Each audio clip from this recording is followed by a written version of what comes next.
Good day, everybody. Welcome back to the beach. Welcome back to another little chinwag. We're back down at the beach, folks. What a beautiful morning today. It was chilly this morning, actually.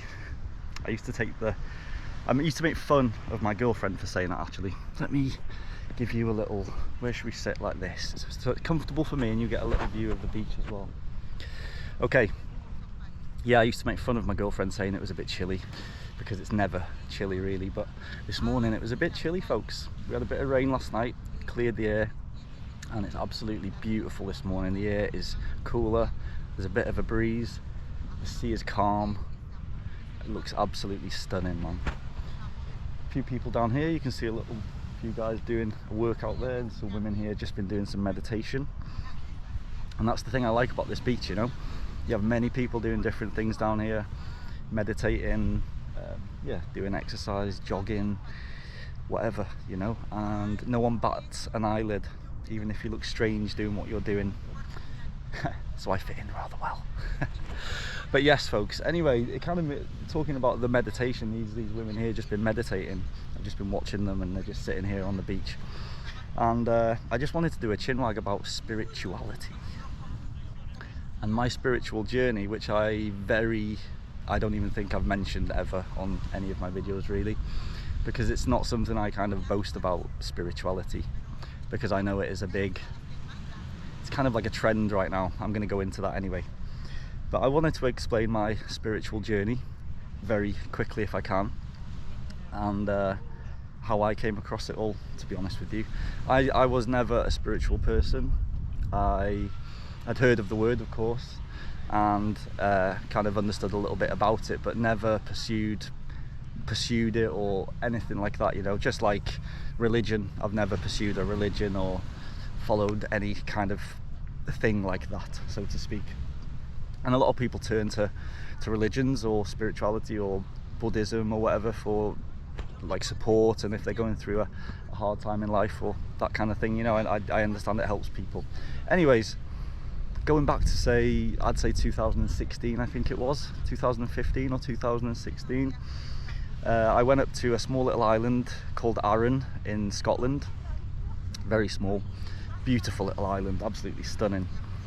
And but previous to this, hang on, sorry, Elvis is coming all back all happy and excited. I need to keep my eye on him, folks, because he's a bit energetic still. I usually wear him out by now by swimming, but he's still going for gold here. Okay, boy, see? You gonna chill, relax, tranquilo? Yeah, please, por favor. Yes, previous to going up to Scotland, I was seeing the number 1111. I started seeing the number 1111. So if any of you guys are spiritual, you'll know what 1111 means, or many of you might have seen it because it's become a bit of a trend, it's become a thing, you know. Anyways, I began to see the number 1111 in my work and in various places I was, and just took it down as being coincidence, you know. Didn't research it, didn't look into it anymore, just thought, that's crazy, I keep on seeing the number 1111 on the clock or in my car or on a number plate of a car or something, you know. And I just didn't think too much into it, to be honest with you. Anyways, I went up to Scotland, as I was just saying, and I ended up in this place. I chose a random Airbnb. It was a lovely woman. She was kind of mid-age, in her 40s, I'd say. And I stayed for 3 nights, I think. I stayed there for 3 nights, 4 days, and all I wanted to do there was go hiking up the mountains and gallivant and do what I do, you know, explore the places and just go about on my own. I was there solo. So on the second night I was there, the woman asked if she could have a little talk with me, and I said, yeah, no problem. Didn't know what it was going to be about, to be honest with you. I thought she was just going to ask about my travels and stuff like that. But anyway, she went on to ask if I knew anything about spirituality and if I knew anything about indigo children. And I said, no, not really. I've heard of spirituality and I've never heard of indigo children or an indigo child. She says, okay. She said, I'd like you to go and research it. She said, I'm an indigo child and I truly believe that you're an indigo child. I'm getting that sense from you I'm getting that feeling from you, just the way you are, and blah blah blah. She went on about an indigo child, and at this point I was thinking, well, you know, I don't know anything about this, you know, that kind of thing. I was just listening to what she was saying, but not taking it too seriously. Anyway, she went on to tell me that she was a half Native American Indian. Her father was a true Native American Indian, and her mother was, I forget where her mum was from. I think she might have been American, just a white American. Anyways, so when she was younger, she had to go through a whole ceremony of, I think it was ayahuasca she did. So a whole kind of cleanse and a whole kind of spiritual experience before she'd even grown up, you know. This is as a child. So she was very in tune. She's, you know, supposedly very in tune with the spiritual side of things, and she picks up on things quite well. So she went on to tell me all of this stuff about myself, and said you should go home, really have a think about your past, how you are, what kind of person you are. Look into your you can get your life number. Basically, you get a life number, which I think you get your date of birth and you add the numbers up and this kind of thing. You can do it online anyway. So mine ended up being number 22, which is a very, very powerful number in the spiritual world. So I read what 22 described as a personality, and what kind of person you are, the kind of personality you would be to be a number 22, and it's a very powerful number, folks. Anyways, so I started looking into all of this then. I started looking into what an indigo child was, and it really did kind of describe the personality I am, the way I do things, the kind of how I've grown up in life, how I felt a little bit different even around my friends sometimes, or just thinking that people won't understand me from certain ways, the way that I do things or think, you know, which I've just thought is normal, you know.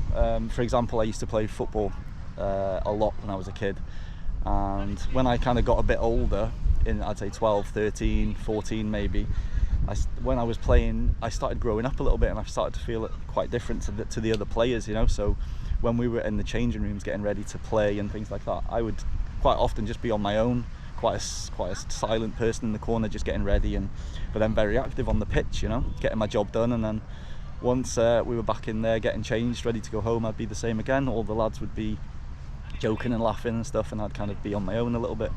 Again, in school, I could be like that. I could be listening to music in the corner by myself with my headphones on while everyone else is playing. And so anyway, I started thinking about all of this stuff, and I was like, oh, this is crazy, man.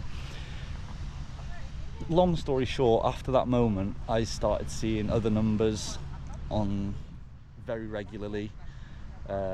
So I started to research what these numbers meant. I call them angel numbers. So long story short, folks, I guess I'm quite a spiritual person without trying, which is what I'm going to come on to, you know. A saying that I have, and which I kind of made up myself, I guess, is that you don't choose spirituality. Spirituality chooses you. There's a lot of people choosing spirituality to like help themselves, which I understand they turn into it to help them and things like this. But where I am here in Playa del Carmen, and I don't know about the rest of Mexico, but in Playa del Carmen, there's a lot of spiritual people, and in Tulum and places like that. The reason I'm doing that is because I truly believe there's many spiritual people here, of course, you know, I really do. And they're the kind that don't really go on about it. They just they know what they are, they understand it all, and they don't feel like they have to go to these groups to kind of like hug each other and roll around on the floor together and hold hands to make energy and stuff, which is great. It's all fantastic, it's brilliant. I love the way it gets people together, I do. I'm not bringing it down, but I do believe there's a lot of fakeness in the spiritual world as well, and there's a lot of money to be made, especially in places like here in Mexico. There's a lot of money to be made from it, you know. So you've got to find them true spiritual people. That's what I believe. And I can, going back to when I found out about all of this and started researching about myself and how I felt and things that were happening to me, and the way I started seeing life, and the way I started realizing things just happen when you let things flow, you know, stop trying to control things. And I've come to realize all of this by myself, you know. I've not turned to a group or a cult almost. It can be quite cultish. Some of these things I see online, some of these groups and some of these get-togethers, it's almost like a cult, you know. It really is. It's they really get people in, suck people in, and you know, yes, spirituality is there, it is, but at the same time, if you're chasing it, you're not going to get it. That's what I believe. It comes to you. Spirituality chooses you. Like, I've been just noticing lots and lots of symbols, lots of signs. I take things as signs now, you know. For the last few years, since, like I say, 2016, 2017, I've just been seeing things. I see things and take them as advice, you know. If something bad happens to me or something negative happens, I see that as a lesson. I see that as that's telling me something, you know, not to do that again, or I need to not do that and I need to do this. And it's been leading me. I've been letting it lead my life for years now. For years, not 4 years, for years. For a good few years. And I can kind of, I understand the signs a lot now, you know. So yes, I'd say I'm a spiritual person, and I don't talk about this to anyone really, not even my friends or my family, you know, because it's not something everyone understands. And when you do speak to people about this kind of thing, some people can think you're a bit crazy or whatever, you know, but they can also think that you're just being a bit fake, because now it's become quite fashionable to be spiritual. There's house music now called organic house, which is beautiful music. I absolutely love it, and I've loved it for years, and now it's become quite a trend. And if you're not a spiritual person, it's like you can't be into organic house, you know, like it's a spiritual music. You don't have to be spiritual to listen to that. It's just beautiful music, you know. But when you see how certain people use it, it's like they see it as like a spiritual music, because it's organic, it's got drum sounds, it's got, where I totally get it, but you know, it's becoming a fashion. Spirituality is becoming a fashion and a trend, and people are just saying, yeah, I'm spiritual, and I'm not trying to bring this down, man. There's loads of proper spiritual people here, and I'm meeting people. I'm meeting pure. I've just met a guy now. I swear down, I've just met a guy now, right? And things happen for a reason also, folks. Like, things happen totally for a reason, and this is where I've learned how to be patient as well. Like now, I'm going to give you a prime example. I've just been walking Elvis to the beach here, and we cut through a little park, a little green park, very small, but he quite often meets other dogs there and stuff.